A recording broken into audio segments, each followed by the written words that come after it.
no matter who's in the White House.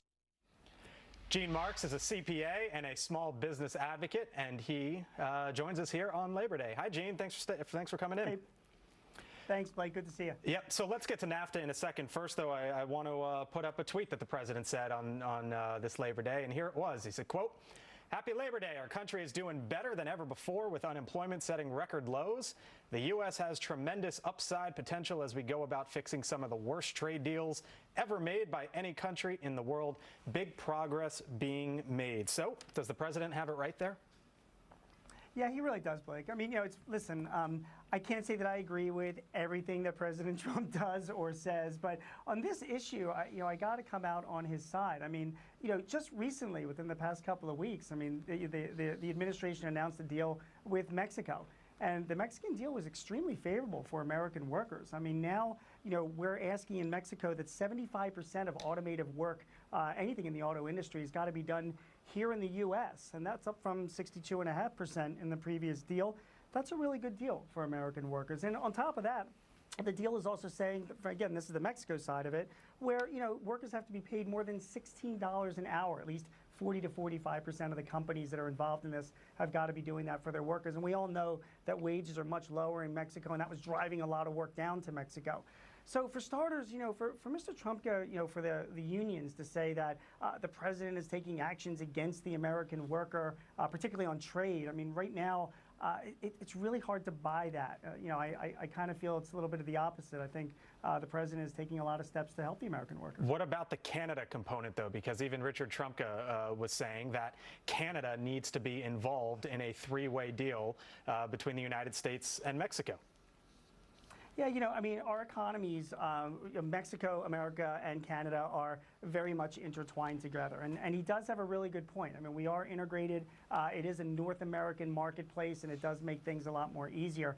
The other point that he made also regarding Canada and Mexico is that we are just seeing sort of vague facts right now from the administration. We all need to see more details. But, I mean, look, the unions came out just, within a week ago supporting the moves that the administration was making to protect American workers, particularly on trade. And so, I think that it just remains to be seen where it's going to go with Canada right now.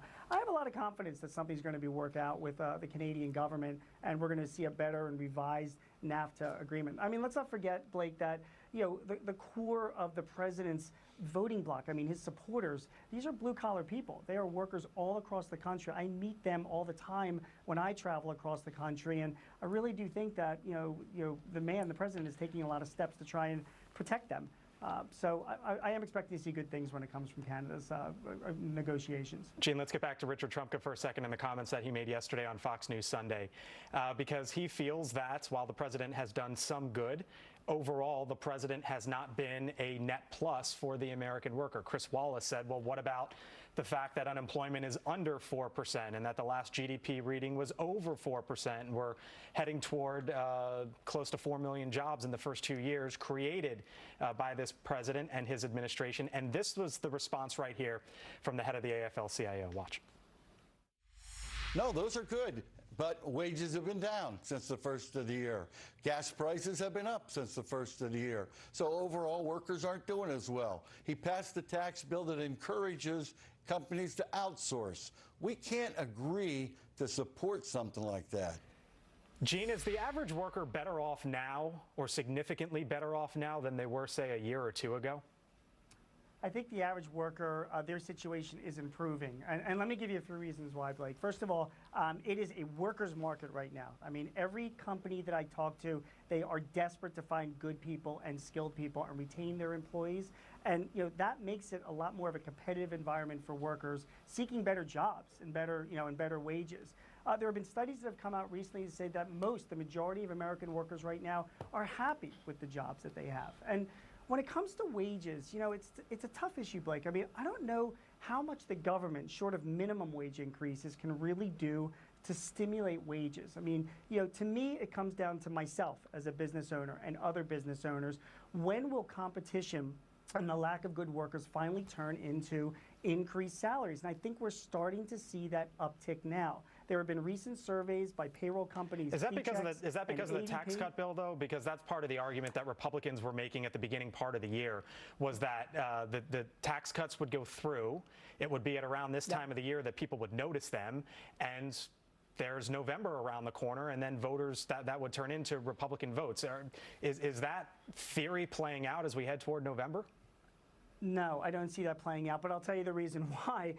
Right now, people have seen a small decrease in their withholdings. I mean, as a CPA, Blake, I got to tell you, when we do our clients' taxes, it's not until the year is over and you do your tax returns before you really see what the benefit was of tax decreases in 2017. So I really don't know if we're all going to be seeing that by the time the midterms come along, and that's going to be an issue for Republicans. There's one other factor that's going on here when it comes to wages.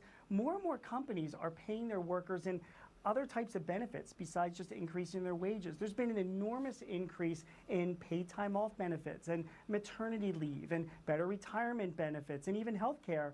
A lot of that stuff doesn't get factored into wage increases because a lot of employees today, they're not necessarily demanding wage increases, but sort of a better work life and more benefits. But what would they And rather I think have? there's a lot of that going on. Most people that you talk to, would they rather have the money or the benefits?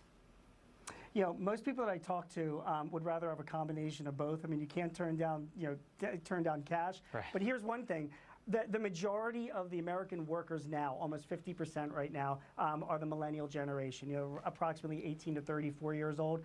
Across the board, this generation wants more work-life balance, and they're demanding more paid time off and better retirement benefits. And I'm seeing my clients respond to that. So even in lieu of higher wages, I think we are seeing some more benefits that companies are paying off. And tax reform has freed up a lot of cash for these companies to be able to afford those benefits. I think we'll be seeing a lot more of that in the months to come. And I'm guessing one of the benefits of having your own company is you get Labor Day off. So go enjoy the rest of your day. Gene Marks, thanks for joining us. Appreciate it. Take care, Blake. See ya. See ya.